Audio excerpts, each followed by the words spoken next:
ম্যামেৰ হাতে অ্যাওয়াৰ্ডটা তুলে দিচ্ছি।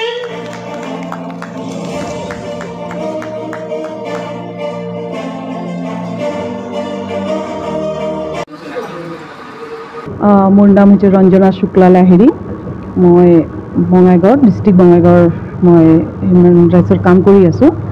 আৰু মোৰ হ'ল যে মই বৰ্তমান মই হিউমেন ৰাইটছৰ ফাৰ্ষ্ট ষ্টেট প্ৰেচিডেণ্ট ৱমেন্সৰ মই হয়। তো সেইটোৰ কাৰণে মই এতিয়া বঙাইগাঁৱত মানে আমি কাম ষ্টাৰ্টবিলাক গোটেইখিনি কৰি আছোঁ।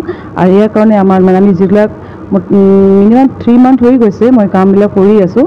আৰু আমাৰ কাম ইমান পাব্লিচিটি আমি কৰা নাই। তো এইটো কাৰণে মানে ভিতৰত যিমান কামটো কৰা আছে কৰি আছোঁ। এতিয়া আমি লাইভত আহি গোটেইখিনি কাম কৰোঁ।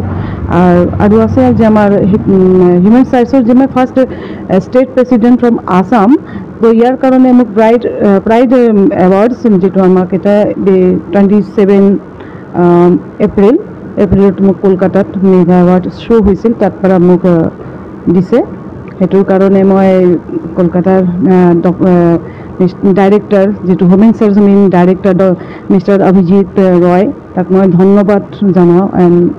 মেম শ্ৰাৱণী বেনাৰ্জীক মই ধন্যবাদ জনাওঁ যে মোক ইমান ডাঙৰ এটা দায়িত্ব দিছে আৰু মোৰ ওপৰত বিশ্বাস কৰিছে যে মই সেইটো কামটো আমি অসমত ভালকৈ কৰিব পাৰোঁ। সেইটো হয় যেনেকৈ যিমান ডমেষ্টিক ভাইলেন্সৰ কেছ হওক, চাইল্ডৰ ওপৰত যিটো হয়, যিহেতু চাইল্ডৰ ওপৰত আমি সেইবিলাক কামবিলাক কৰি আছোঁ। তাৰপিছত বহুতবিলাক আছে কি বয়স্ক মানুহ যিবিলাক অল্ড মানুহ ওপৰত যিবিলাক অত্যাচাৰ কৰে, ইহঁতৰ ওপৰত যিবিলাক হৈ আছে ইয়াৰ ওপৰত আমি কাম কৰি আছোঁ। লগে ইলিগেলত যেনেকৈ কি আপোনাৰ বিল্ডিং চিল্ডিং বনাই আছে, যিটো লিগেলত যিটো আছে ইয়াৰ যদি সেইটো আহি কেতিয়াবা কমপ্লেইন আহে, ইয়াৰ ওপৰত আমি কাম কৰি আছোঁ। মানে সৰু চাই সৰু ডাঙৰ চাই যাৰ। তাৰপিছত মেইন কাম হৈছে আমি হেল্প কৰোঁ। কোনো কাৰ যদি বহুত ইমাৰ্জেঞ্চি সহায় লাগে, কাৰ কিবা দৰকাৰ পৰিছে, ইয়াৰ কাৰণে আমি এনি টাইম ৰেডি থাকোঁ। মানে যি ক্ষেত্ৰত মানে কামবিলাক আধা অধুৰা কৰি মানুহবিলাক থৈ দিয়ে আৰু এইটোত মানে ইনচাফটো দিব নোৱাৰে। তো আমি চাওঁ কি জানো, আমি যিটো কাম কৰোঁ ইয়াত পৰা মানে কোনোবা মানুহ যদি কান্দি আহে, ইয়াৰ কিন্তু হাঁহি মুখ লৈ ওলাই যাব পাৰে। সেইটোত মই বিশ্বাস দি আমি ইয়াত মানে কামবিলাক কৰি আছোঁ। আৰু মই চাই আছোঁ কি যিটো আমাৰ অল অভাৰ অসমত এনেকুৱা কামবিলাক হওক। আৰু হিউমেন ৰাইটছৰ যিটো আছে সেইটো অল অভাৰ অসমত ভালকৈ মানুহ কাম কৰিব লাগে। আৰু মই সেইটো দায়িত্ব লৈখিনি এইটো মানিছোঁ। আৰু এতিয়ালৈকে মই ফাৰ্ষ্ট বঙাইগাঁও ডিষ্ট্ৰিক্টৰে লৈ মই এতিয়া কাম কৰি আছোঁ। আৰু বাকী ডিষ্ট্ৰিক্টৰ লগত মই টাচত আছোঁ কি সিহঁতৰ লগত মই কথা পাতি কি মানে চব বঙাইগাঁও ডিষ্ট্ৰিক্টৰ পৰাতো মই অনলি ফৰ গৈ চব বেলেগ ডিষ্ট্ৰিক্টতো কাম কৰিবলৈ অকণমান প্ৰব্লেম হ'ব। তো সেইকাৰণে human rights council of India বেলেগ ডিষ্ট্ৰিক্টতো যদি আমাৰ তাতে যদি এটা অফিচ থাকে, ইহঁতে লোকেল মানুহবিলাক যদি ইয়াতে জড়িত হৈ যায়, তেনেহ'লে আমাৰ কাৰণেও সুবিধা হ'ব। ইহঁতৰ মানে চব গোটেইখিনি মানুহবিলাকো মানে সুবিধাটো পাব। কাৰ কি প্ৰব্লেম আছে সেইটো লৈখিনি আহিব। আৰু অহাৰ লগতে ইহঁতৰ চল্ভটো হ'ব, 100% চল্ভটো হ'ব। মানে যি কেছ হওক, যি প্ৰব্লেম হওক, মানে 100% ইয়াৰ চল্ভ হ'ব।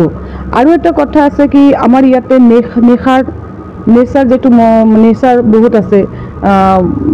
কোনোবা ড্ৰাগছ লয়, কোনোবা ৱাইনৰ বহুতবিলাক এনেকুৱা কেছৰ ওপৰতো যদি আমাৰ লগত আহে, সেইটোৰ কাৰণে আমি সহায় কৰিবলৈ সক্ষম আছোঁ। আমি কৰিমেই আৰু সেইটো ডিষ্ট্ৰিক্ট ৱাইজত এনেকৈ আমি কাম কৰিছোঁ। এতিয়াতো বঙাইগাঁও ডিষ্ট্ৰিক্ট আছে, চিৰাঙতো এনেকুৱা হ'ব, কোকৰাঝাৰতো হ'ব। তো ইয়াৰ পৰা যিমান মই ক'ম যে আমাৰ লগত কণ্টেক্ট কৰক আৰু এইটো আগুৱাই আহক। ইয়াৰ মানুহবিলাক বেলেগ ডিষ্ট্ৰিক্টৰ মানুহবিলাক আমি ইয়াতক সেই সুবিধাটো দিখিনি কামটো আগত বাঢ়াব লাগে মানে এনেকুৱা। তো সেইকাৰণে মই ইহঁতক মানে ৱেলকাম কৰি আছোঁ যে হিউমেন ৰাইটছৰ লগত আপোনালোকে জড়িত হওক। আৰু সেইখিনি প্ৰত্যেকটা ডিষ্ট্ৰিক্টৰ পৰা আমি আপোনালোকে আহিখিনি আগুৱাই আহক, আমাৰ লগত কণ্টেক্ট কৰক আৰু আমি একেলগে কামটো ভালকৈ কৰিব পাৰোঁ বুলি হয়। যেনেকৈ হওক, বেয়া কামৰ ওপৰতে আমি বেছি কৰিম। কোনে কেনেকুৱা কি কৰি আছে নকৰি আছে, আমিতো গোটেইখিনি বেলেগ জেগাততো খবৰটো মোৰলৈ ফোন আহিলে মই লগে লগে যাব নোৱাৰোঁ। কিন্তু যদি বেলেগ ডিষ্ট্ৰিক্টত যদি আমাৰ অফিচটো থাকে, তেনেহ'লে তাতে ইহঁতে ইজিলি সেইবিলাক কৰিব পাৰিব, মানে কমপ্লেইনটো সেইটো ছল্ভ কৰিব পাৰিব, কমপ্লেইন কোনোবা দিছে সেইটো ছল্ভ কৰিব পাৰিব।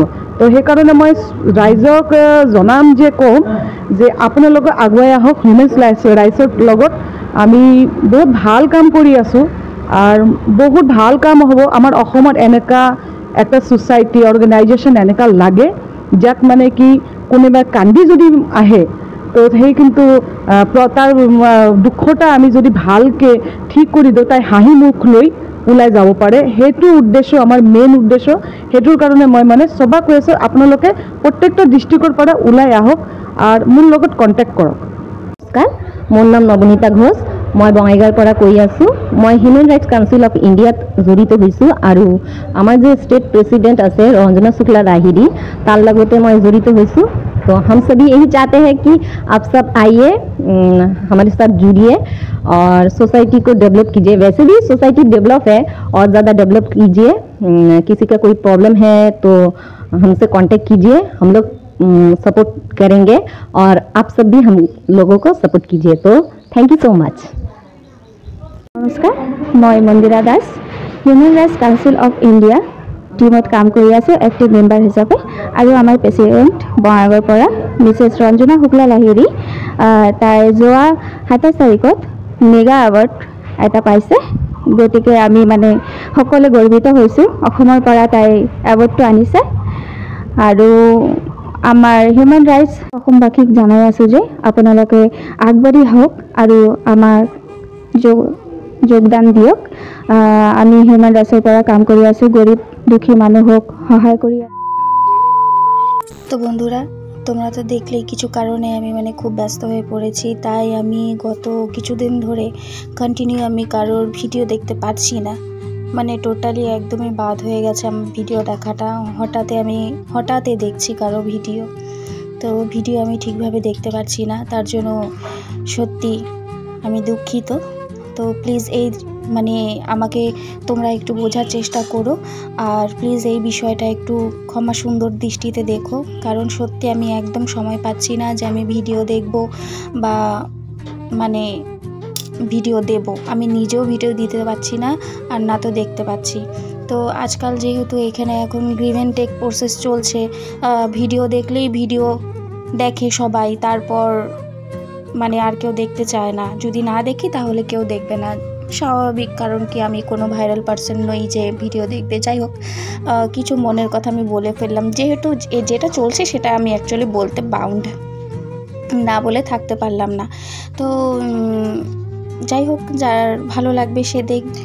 আমার এই সময় ক্রাইসিসের জন্য আমি দেখতে পাচ্ছি না, প্লিজ একটু পাশে থেকো আর একটু এগিয়ে নিয়ে যেতে আমাকে সাহায্য করো। আর যদি নতুন বন্ধু দেখে থাকো আমার এই ভিডিওটা, অবশ্যই একটা লাইক এবং সাবস্ক্রাইব করে আমার পাশে থেকে যেও আমার পরিবারের একজন হয়ে। তো সকলে ভালো থেকো, সুস্থ থেকো, আজকে বিদায় নিলাম।